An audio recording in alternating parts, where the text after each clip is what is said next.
The coffee shop where Natalie Harper worked smelled like burnt espresso and broken dreams.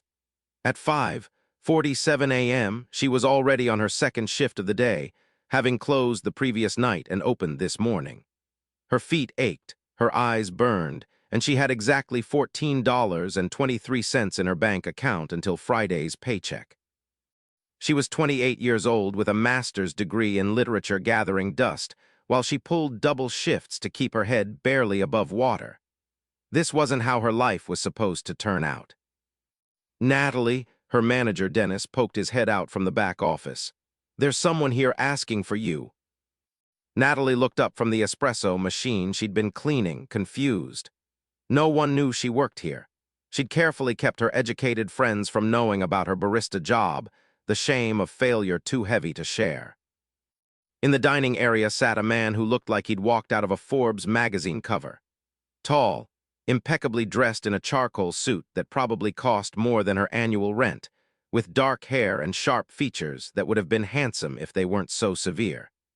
He was reading something on his phone with the focused intensity of someone used to making million-dollar decisions before breakfast. "Can I help you?" Natalie asked, her professional smile fixed in place despite her exhaustion. The man looked up, and his eyes, a striking pale blue that seemed to look straight through her, swept over her with analytical precision. "Natalie Harper, master's degree from Columbia, thesis on contemporary female narratives in digital media, graduated summa cum laude 3 years ago." Natalie's blood ran cold. "Who are you?" "My name is Alexander Crane," he said, standing. He was tall, easily over 6 feet, and his presence filled the small coffee shop like a storm cloud. "I'm the CEO of Crane Media Holdings, and I have a proposition for you."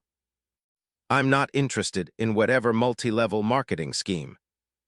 "I need you to pretend to be my wife for one evening," Alexander said, cutting through her deflection with the efficiency of a man used to getting to the point. "Tonight, 6 hours maximum. I'll pay you $50,000. Natalie actually laughed. It came out slightly hysterical. "I'm sorry, what?" $50,000, Alexander repeated, as if the amount was as mundane as ordering coffee. "For 6 hours of your time, all you have to do is attend a business dinner with me, play the role of my wife, and follow my lead." "This is insane," Natalie said. "This is how people end up on true crime podcasts." "I'm not a serial killer, Miss Harper. I'm a businessman with a problem that requires a specific solution." He pulled out a tablet, sliding it across the table to her. "That's my driver's license, my corporate ID, and 3 character references including a federal judge. You can verify everything before you agree." Despite every self-preservation instinct screaming at her, Natalie looked at the screen. The credentials were real, absurdly, impossibly real. "Why me?" she asked. "And how do you even know who I am?" "Because you're perfect for what I need," Alexander said. "You're educated, articulate, and you have no connection to my social or business circles. You're also desperate enough to consider this, which means you'll take it seriously." The blunt assessment stung, but Natalie couldn't argue with it. She was desperate. $50,000 would change her life. It would pay off her student loans, cover 6 months of rent, give her time to find a real job in her field instead of cobbling together 3 part-time gigs. "What's the catch?" she asked. "The catch," Alexander said, his expression shifting to something harder, "is the condition. One condition that is non-negotiable." "Which is?" He leaned forward, his pale blue eyes locked on hers. "You cannot, under any circumstances, fall in love with me." Natalie blinked, then she laughed again, this time genuinely. "That's your condition, that I don't fall in love with you?" "I'm serious," Alexander said, his voice like ice. "This is a business transaction, 6 hours of professional acting. The moment it becomes anything else, the deal is void and you get nothing." "That's the most arrogant thing I've ever heard," Natalie said. "What makes you think I'd fall in love with you?" "Because they all do," Alexander said flatly. "Every woman I've ever known. They see the money, the power, the potential for a fairy tale ending. They convince themselves they're special, that they're the one who can change me or fix me or whatever romantic delusion they're harboring. and then they get hurt when reality doesn't match their fantasy. There was something bitter and broken in his voice that caught Natalie off guard. This wasn't arrogance, it was exhaustion. "I'm not looking for a fairy tale," Natalie said quietly. "I'm looking for rent money and student loan payments. Trust me, Mr. Crane, your personality is insurance enough against any romantic feelings." A ghost of a smile touched his lips. "Good, then we understand each other." He slid a business card across the table. "A car will pick you up at your apartment at 5 p.m. Bring nothing. Everything you need will be provided." "I haven't agreed yet," Natalie protested. "You will," Alexander said with absolute certainty. "Because $50,000 is life-changing money for you, and 6 hours of mild discomfort is a small price to pay for financial stability." He stood, buttoning his suit jacket with practiced precision. "I'll see you tonight, Miss Harper." He left, and Natalie stood in the empty coffee shop, holding his business card and wondering if she'd just met her salvation or her doom. Natalie called in sick to her evening shift, the first time she'd ever done so, and spent the afternoon in a state of oscillating panic and desperate hope. She de-Googled Alexander Crane extensively. Everything checked out. He was exactly who he said he was, 34-year-old CEO of a multi-billion-dollar media conglomerate, known for his ruthless business acumen and complete absence from the social scene. There were no photos of him with women, no dating scandals, no tabloid speculation. He was a ghost in the society pages, which made his need for a fake wife even more puzzling. At exactly 5 p.m., a sleek black car pulled up outside her crumbling apartment building. The driver, a professional older man named James, held the door open without comment on the neighborhood or Natalie's obvious nervousness. They drove for 30 minutes into a part of the city Natalie had only seen in luxury real estate listings. The car pulled into an underground garage of a glass tower that seemed to touch the clouds. "Mr. Crane is waiting in the penthouse," James said, handing her a key card. "Top floor." The elevator ride felt like ascending into another dimension. When the doors opened directly into a penthouse apartment, Natalie stepped out into a space that redefined wealth. Floor-to-ceiling windows overlooked the entire city. The furniture looked like modern art. Everything was white, gray, and chrome, beautiful and completely sterile. "You're late," Alexander said, appearing from a hallway.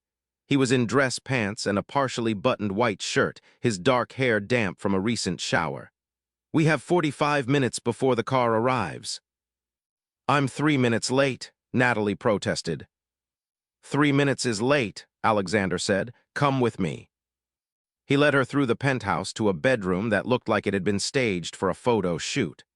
On the bed lay a dress that made Natalie's breath catch, deep emerald green silk that looked liquid and expensive. "That's your dress," Alexander said. "Shoes, jewelry, and accessories are in the closet. There's a makeup artist and hairstylist waiting in the bathroom. You have 40 minutes. "How did you know my size?" Natalie asked. "I'm thorough," Alexander said. "It's how I built an empire." The casualness with which he said empire should have been off-putting, but Natalie was too overwhelmed by the reality of the situation. The next 40 minutes were a whirlwind. The makeup artist and hairstylist transformed her with quiet efficiency, turning her coffee shop barista appearance into something elegant and polished. The dress fit perfectly, hugging her curves in a way that was sophisticated rather than provocative. The shoes were designer heels that actually felt comfortable. When Natalie finally looked in the mirror, she barely recognized herself. "You look acceptable," Alexander said from the doorway, making her jump. "Acceptable?" Natalie turned to face him. He was now fully dressed in a tuxedo that looked custom-tailored, and she had to admit he was devastatingly handsome in a cold, untouchable way. "That was a compliment," Alexander said. "You clean up better than I expected." "Your charm is overwhelming," Natalie said dryly. Something flickered in his expression, surprise, amusement. It was gone too quickly to identify. "Before we leave, we need to establish our story," Alexander said. "We met 6 months ago at a literary event. You were presenting on digital media narratives. I was there as a corporate sponsor. We connected over a shared interest in storytelling's evolution in the digital age. That's actually believable, Natalie admitted. I told you I'm thorough, Alexander said. We've been dating quietly because I value privacy. Tonight is your first public appearance as my partner. My business associates will ask questions. Answer vaguely but confidently. Let me lead the conversation. What about physical affection? Natalie asked, her cheeks warming. Do we have to pretend to be affectionate? Minimal contact, Alexander said. A hand at your back, perhaps holding hands, nothing more intimate. This is a business dinner, not a performance of Romeo and Juliet. And why are you suddenly bringing me to this dinner? Natalie pressed. What changed? Alexander's expression hardened. That's not your concern. Just follow my lead and collect your payment. The edge in his voice warned her not to push further. The car ride to the restaurant was silent. Natalie watched the city lights blur past, acutely aware of Alexander's presence beside her. He radiated a cold control that she found both fascinating and unsettling. Nervous? He asked suddenly. Terrified, Natalie admitted. I've never done anything like this. Good, Alexander said. Fear will keep you sharp. Just remember, you're Natalie Harper, an intelligent woman who doesn't need my money or my name. You're here because you choose to be, not because you're starstruck. I'm here because you're paying me $50,000, Natalie corrected. They don't need to know that, Alexander said. As far as anyone tonight knows, you're with me because you find me fascinating. Do you find yourself fascinating? Natalie asked before she could stop herself. Alexander actually smiled, a real smile that transformed his severe features into something almost warm. Touché, Miss Harper. The restaurant was the kind of place Natalie had read about but never imagined entering. Private dining room, crystal chandeliers, waiters who moved like dancers. 8 people were already seated around an elegantly set table, and every single one of them looked up as Alexander entered with Natalie on his arm. Alexander, a silver-haired man, stood, his expression shifting from surprise to calculation in seconds. You brought a guest. How unexpected. Richard, Alexander's hand settled on Natalie's lower back, warm and steady. I'd like you to meet Natalie Harper. Natalie, this is Richard Thornton, my primary investor and the reason we're all here tonight. Natalie extended her hand with what she hoped was confident grace. Mr. Thornton, it's a pleasure. The pleasure is entirely mine, Richard said, his eyes sweeping over her with obvious assessment. Alexander never mentioned he was seeing anyone. Alexander values his privacy, Natalie said smoothly, using the exact phrasing from their prepared story. As do I. How did you two meet?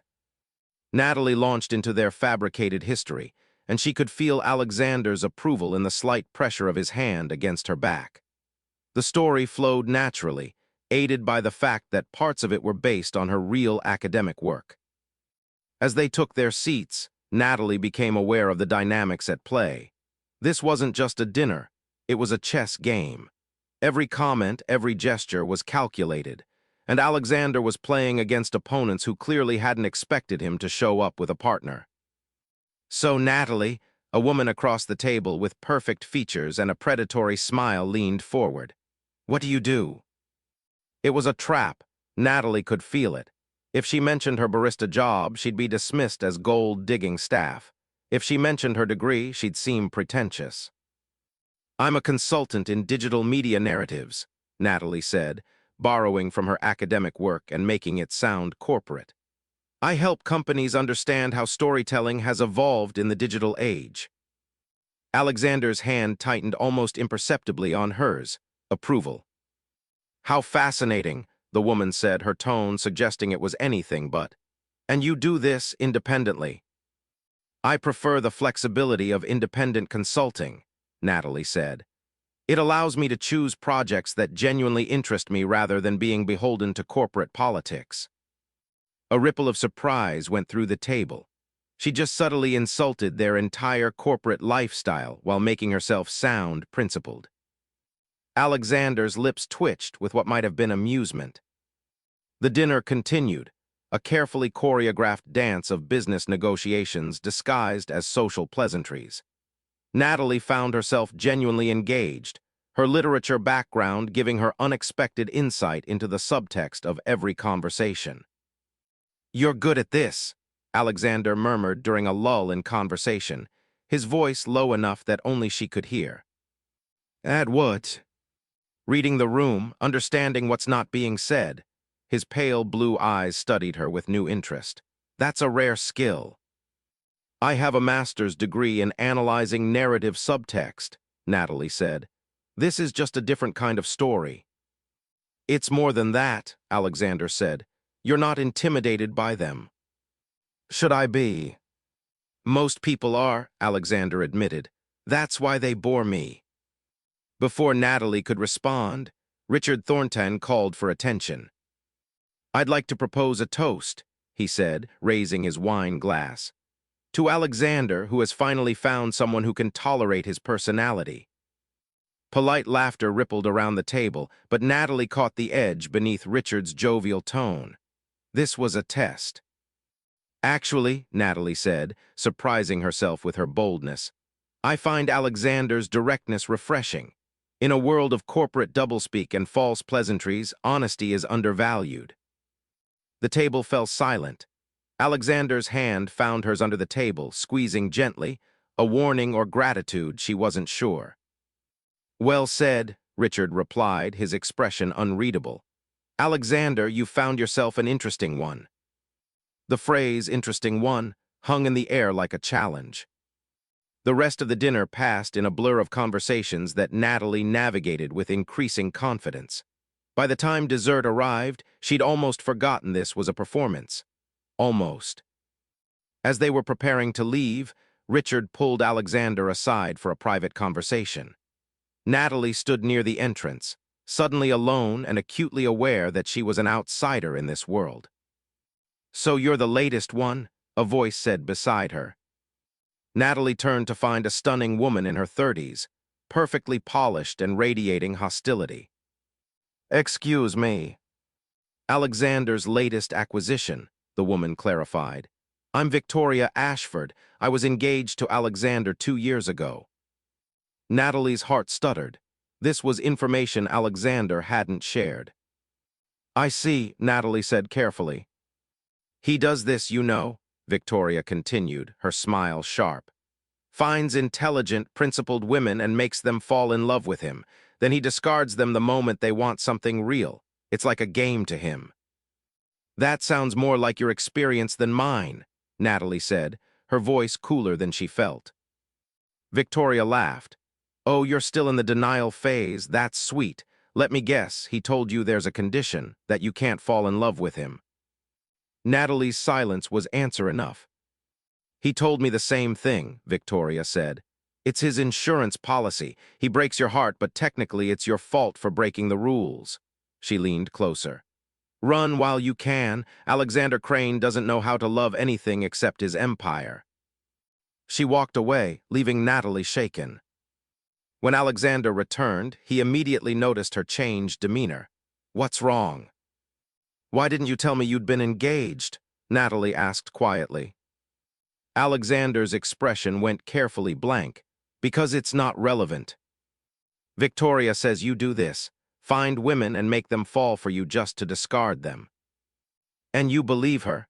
Alexander's voice was dangerously soft. "I don't know what to believe," Natalie admitted. "I don't actually know you, remember, this is all fake." Something flickered in Alexander's eyes. Hurt, anger, it was gone before she could identify it. "The car is waiting," he said coldly. "Let's go."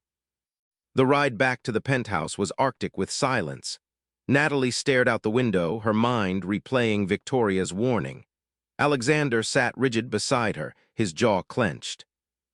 "You did well tonight," he said finally, his voice professionally neutral. "Don't," Natalie said. "Don't what?" "Don't pretend we're back to business as usual," Natalie said, turning to face him. "Victoria said things that shook me, and you're acting like nothing happened." Victoria is my ex-fiancée who sold our relationship details to tabloids for $2 million, Alexander said flatly. Excuse me if I don't consider her a reliable source. Natalie absorbed this new information. She sold your story. 3 weeks before our wedding, Alexander confirmed. Every private conversation, every intimate moment turned into entertainment for strangers. That's when I learned that everyone has a price. The bitterness in his voice was profound. Is that why you made the condition? Natalie asked softly. About not falling in love. I made the condition because love is a liability, Alexander said. It makes people irrational, it makes them vulnerable, and vulnerability gets exploited. That's the saddest worldview I've ever heard, Natalie said. That's reality, Alexander countered. You think love is some magical force that transcends circumstances. I've learned it's just another transaction with a higher emotional price tag. Not everyone is Victoria, Natalie said. No, Alexander's pale blue eyes met hers. Then tell me, Natalie Harper, would you be here right now if I wasn't paying you $50,000? The question hung between them like a blade. No, Natalie admitted quietly, I wouldn't. Exactly, Alexander said. Everything is a transaction, at least I'm honest about it. They arrived at the penthouse in silence. Alexander disappeared into his office without another word, leaving Natalie alone in the vast, sterile living room. She should leave. The 6 hours were technically up. She could collect her payment and never see Alexander Crane again. But something kept her rooted in place. Maybe it was the look in his eyes when he'd talked about Victoria's betrayal. Maybe it was the realization that his condition wasn't arrogance, it was armor. You're still here, Alexander said, appearing from the hallway. He'd changed into casual clothes, looking younger and somehow more vulnerable without the armor of his suit. Our 6 hours are up, Natalie said. You can transfer the payment. I will, Alexander said, but you're still here. I'm trying to figure you out, Natalie admitted. Don't, Alexander said sharply. That's how it starts. How what starts? The fantasy, he said. You start thinking I'm some wounded soul you can heal. You start seeing potential instead of reality. And then you convince yourself that what we have is real when it was always just business. Was tonight just business? Natalie challenged. Because it didn't feel like business when you were holding my hand. It didn't feel like business when you smiled at my comments. That was the performance, Alexander said, but his voice lacked conviction. Was it? Natalie took a step closer. Or are you so used to performing that you don't know what's real anymore? Stop, Alexander said, his voice rough. Stop what? Seeing me as something I'm not, he said. I'm not a romance novel hero with a heart of gold buried under a cold exterior. I'm exactly what I appear to be, a man who values control and profit over connection. I don't believe you, Natalie said softly. Then you're a fool, Alexander said. But the way he looked at her, desperate and conflicted, contradicted his words. They stood in the center of his perfect, empty penthouse, the city lights glittering behind them, two people caught between what they'd agreed to and what was actually happening. I should go, Natalie said finally. Yes, Alexander agreed, you should. Neither of them moved. The condition, Natalie said, about not falling in love, was that to protect me or to protect you? Alexander's expression cracked just for a moment. Both. The admission hung in the air between them, vulnerable and dangerous. Natalie's phone buzzed, the bank transfer notification. $50,000 just as promised. There's your payment, Alexander said. Our transaction is complete. Is it? Natalie asked. It has to be, Alexander said. He walked to the door, opening it. Goodbye, Natalie Harper. It was a dismissal, a final ending to their 6-hour arrangement. Natalie walked to the door, then paused. For what it's worth, I don't think you're as cold as you pretend to be. Then you don't know me at all, Alexander said. But as Natalie left, she caught the look in his eyes, and it wasn't cold. It was terrified. 3 days passed. Natalie paid off a chunk of her student loans, gave notice at 2 of her 3 jobs, and tried to forget about Alexander Crane and his sad, sterile penthouse. She failed spectacularly. Every time she closed her eyes, she saw his expression when he'd talked about Victoria's betrayal. Every time she paid a bill, she felt the weight of the transaction that had bought her freedom at the cost of something she couldn't quite name. Her phone rang on day 4, unknown number. "Hello. Miss Harper, this is Marcus Webb. I'm Alexander Crane's executive assistant." The voice was professional, efficient. "Mr. Crane would like to meet with you." "Why?" "He didn't specify," Marcus said, "but he asked me to tell you it's not business. He was quite insistent about that point." Natalie's heart hammered. "When?" "This evening, if possible. The same restaurant where you had dinner previously, 7 p.m. Every logical instinct told Natalie to refuse. She'd gotten her money. The arrangement was over. Getting involved further was asking for complications. "I'll be there," she heard herself say. "Excellent, Mr. Crane will be relieved." The call ended, leaving Natalie with 6 hours to prepare and spiral. The restaurant looked different without the business dinner crowd. Quieter, more intimate. Alexander was already seated at a corner table, staring at a glass of whiskey he clearly hadn't touched. He looked up as she approached, and something in his expression made Natalie's breath catch. The cold control was gone, replaced by something raw and uncertain. "You came," he said, standing.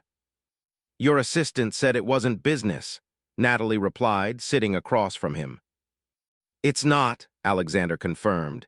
He sat back down, his fingers drumming against the table, the first nervous gesture she'd ever seen from him. "I've been thinking about what you said, about performing so much I don't know what's real anymore." "And you were right," Alexander said quietly. "I've spent so long protecting myself that I've forgotten what it feels like to be genuine with another person." "Why are you telling me this?" Natalie asked. "Because you're the first person in years who looked at me and didn't see dollar signs," Alexander said. "Even when I was paying you, you argued with me, you called me out. You weren't performing for me." "I was performing at the dinner," Natalie pointed out. "Were you?" Alexander leaned forward. "Because I've seen a lot of performances, Natalie. What you did wasn't acting. That was you being brilliant and quick and real." "Where is this going?" Natalie asked, her heart racing.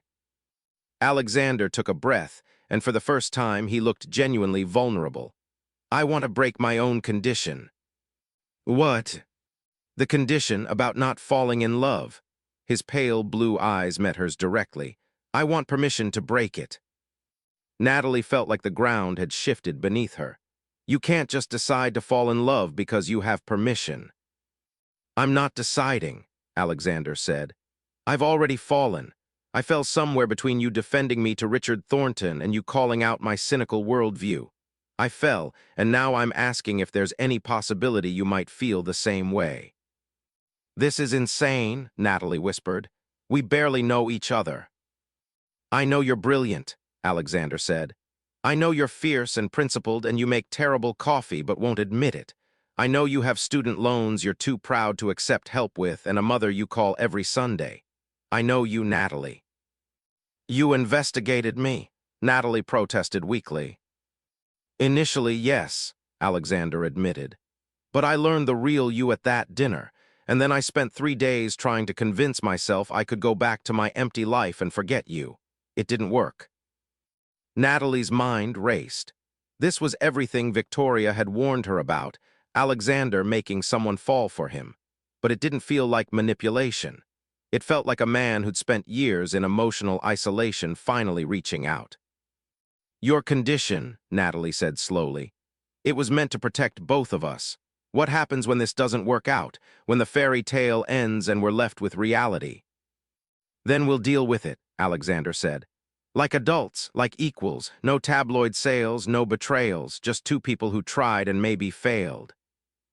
"You're asking for a lot of trust from someone you paid to pretend to love you," Natalie said. "I know," Alexander said, "and I have no right to ask, but I'm asking anyway, because the alternative, going back to my life before I met you, is unbearable. Natalie studied him, the severe features, the pale eyes, the careful control that was currently cracking at the edges. This was real, terrifyingly, impossibly real. I felt it too, she admitted quietly. At the dinner, and after when you told me about Victoria, I felt something that scared me. And now, Alexander asked. Now I'm terrified, Natalie said honestly. Because you were right about everything. The transaction, the performance, the rules, we should have stayed in our boxes. Should have, Alexander agreed, but didn't. They sat in silence, the restaurant humming softly around them, two people at a crossroads neither had expected to reach. If we do this, Natalie said slowly, it can't be a transaction. No payments, no contracts, no conditions, just two people figuring it out. Agreed, Alexander said immediately. And I keep my independence, Natalie continued. My jobs, my apartment, my life. I'm not moving into your penthouse and playing trophy girlfriend. Agreed, Alexander said again, a smile tugging at his lips. And you have to actually talk to me, Natalie said. No more shutting down when things get emotional. That's not a relationship, that's a business arrangement. That one might take practice, Alexander admitted, but I'll try. Try isn't good enough, Natalie said. Then I'll do it, Alexander corrected. I'll talk, I'll be present, I'll be real. Natalie took a deep breath. This was possibly the most foolish thing she'd ever done, more foolish than the fake wife performance, more foolish than accepting $50,000 from a stranger. Okay, she said, let's try. Alexander's smile was transformative, turning his severe face almost boyish with relief. Yeah, Natalie confirmed. But Alexander, if you hurt me, I'm keeping the $50,000. He laughed, a real, genuine laugh that seemed to surprise him as much as it surprised her. Fair enough. Dating Alexander Crane was nothing like Natalie expected. He picked her up for their first real date in a regular car, not a limousine. They went to a used bookstore, where Alexander revealed he collected first editions of marine biology textbooks, a remnant of his childhood dream to study ocean life before his father died, and he inherited the family business. I wanted to save coral reefs, he admitted, running his fingers over a weathered cover. Instead, I save quarterly earnings reports. It's not too late, Natalie said. You could still support ocean conservation. With what time? Alexander asked, but there was something wistful in his expression. They got coffee, terrible coffee from a chain that made Natalie wince, and talked for hours. Alexander asked about her thesis, genuinely interested in her analysis of digital narratives. Natalie asked about his business, learning about hostile takeovers and board politics with a literature scholar's eye for character motivation. You see everything as a story, Alexander observed. Everything is a story, Natalie corrected, including us. What kind of story are we? He asked. Still being written, Natalie said, but I'm hoping for a happy ending. Alexander's expression grew serious. I don't know how to do this, Natalie. Normal relationships. I've spent so long being strategic about everything. Then don't be strategic, Natalie said simply. Just be honest. Honestly, Alexander took her hand. I'm terrified I'm going to mess this up, that my condition was right and emotional involvement will ruin everything. Your condition was based on fear, Natalie said gently, not wisdom. Fear kept me safe, Alexander pointed out. Safe and alone, Natalie countered. Is that really what you want? Alexander looked at their joined hands, his thumb tracing circles on her palm. No, he admitted, it's not. The weeks that followed were a revelation. Alexander was awkward with genuine emotion, often retreating into formal language when things got too vulnerable. But he tried. He showed up at Natalie's apartment with takeout when she was stressed about a freelance deadline. He listened to her talk about her mother's health concerns without trying to solve everything with money. He slowly, carefully learned how to be present. Natalie learned about him too, about the pressure of inheriting a business empire at 26 when his father died. About his younger sister who'd overdosed and died 3 years ago, the loss he'd never properly grieved. About the loneliness of being surrounded by people who wanted something from him. "I don't want anything from you," Natalie said one evening, lying on his couch while he worked nearby. "You already got $50,000, Alexander pointed out, but there was affection in his tone. "I earned that," Natalie said. "That was payment for services rendered. This," she gestured between them, "this is different." "How?" "I don't know," Natalie admitted, "but it is." 2 months into their relationship, Alexander invited her to a company gala. A real one, where she'd be introduced publicly as his girlfriend, not his fake wife. "Are you ready for that?" Natalie asked. "The scrutiny, the questions." "Are you?" Alexander countered. "People are going to say I'm a gold digger," Natalie said. "That I trapped you or manipulated you." "Let them," Alexander said firmly. "I know the truth." The gala was everything Natalie remembered from their business dinner, amplified by 10. Cameras, questions, intense curiosity from Alexander's business associates. But this time, when Alexander introduced her as Natalie, my girlfriend, there was pride in his voice. Not ownership, but genuine pride. Victoria Ashford was there, of course. She made a beeline for them within minutes. "Alexander," she said coolly. "Still with the consultant, I'm surprised." "Hello, Victoria." Alexander's arm tightened around Natalie's waist. "Yes, still with Natalie, happily so." "We'll see how long that lasts," Victoria said, her smile sharp. "You've never been able to sustain anything real."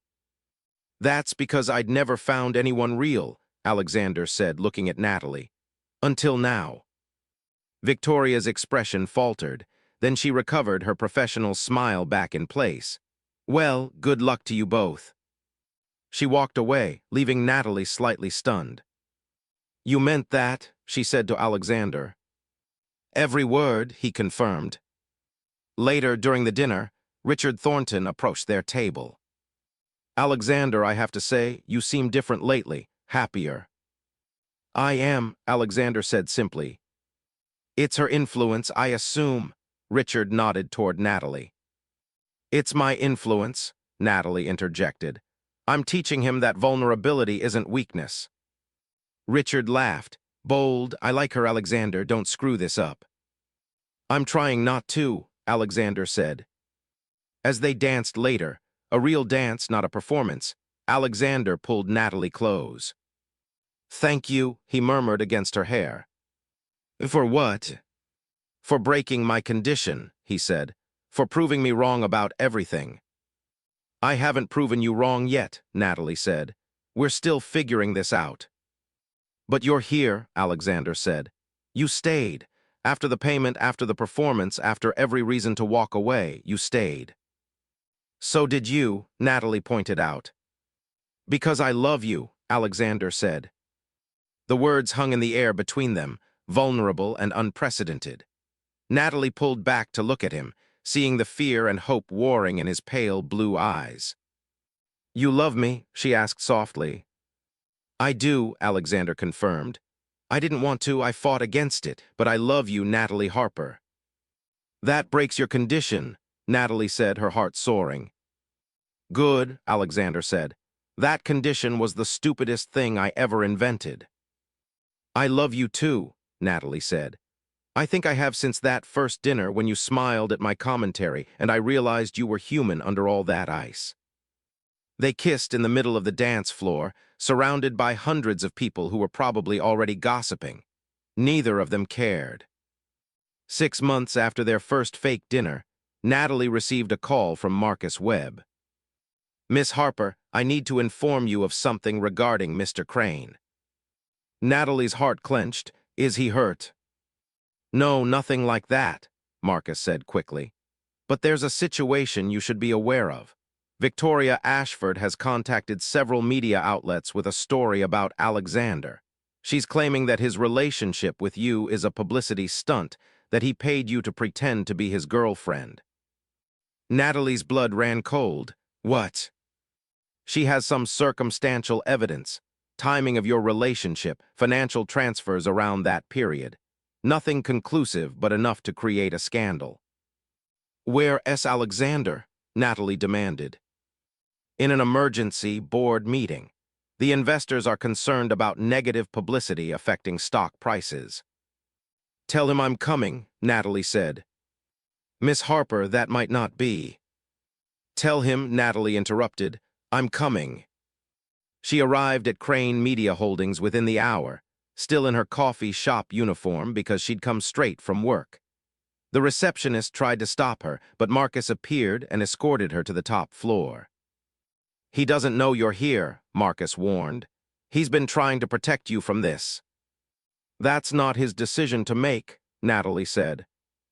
She burst into the boardroom, where Alexander sat at the head of a long table surrounded by hostile-looking board members. He looked up, shock crossing his face. "Natalie, you shouldn't be here," he said. "Too bad," Natalie replied. She turned to the board. "I understand you have concerns about Alexander's relationship with me." "Miss Harper," Richard Thornton said carefully, "this is a private meeting." "Nothing about my relationship with Alexander is private anymore, apparently," Natalie said. "So let's address it directly. Yes, Alexander initially paid me $50,000. Gasps around the table. Alexander's face went pale. "Natalie, don't." "But not for what Victoria is implying," Natalie continued. "He paid me to attend one business dinner as his fake wife, 6 hours. That was the extent of our transaction." "And then," Richard pressed. "And then we fell in love," Natalie said simply. "Despite a condition that explicitly forbade it, despite every logical reason to maintain distance, despite the fact that I'm a barista and graphic designer with student loan debt, and he's a billionaire CEO. We fell in love because sometimes transactions turn into something real." "How convenient," a board member said skeptically. "It's not convenient," Natalie shot back. "It's terrifying. Do you think I wanted to fall for someone from a completely different world? Someone who comes with board meetings and hostile ex-fiancés and stock price concerns? I didn't. But I did because Alexander Crane is more than his net worth." She turned to Alexander, who was watching her with an expression of absolute devastation and hope. "He's brilliant and damaged, and trying so hard to be vulnerable despite every instinct telling him to protect himself. He collects marine biology books because he still dreams about saving coral reefs. He calls his nephew every week to help with science homework. He donated an anonymous $7 million to literacy programs last month because I mentioned how important reading was to me as a kid." Alexander's eyes widened. "How did you know about that?" "I know you," Natalie said. "That's what love is, knowing someone beyond the performance." She turned back to the board. "So yes, our relationship started as a transaction, but what we have now is real. And if you can't see that, if you're so obsessed with optics and stock prices that you can't recognize genuine human connection, then you're the ones who have lost touch with reality." The room fell silent. Richard Thornton started to laugh. "Alexander, I told you not to screw this up. She's perfect." "I'm not perfect," Natalie corrected. "I'm real, there's a difference." "Motion to approve Alexander's relationship as personal business not subject to board oversight," Richard said. "Seconded," another board member said. "All in favor." The vote was unanimous. "Meeting adjourned," Richard said, standing. "Alexander, take the rest of the day off, and Miss Harper, thank you for reminding us that some things matter more than quarterly earnings."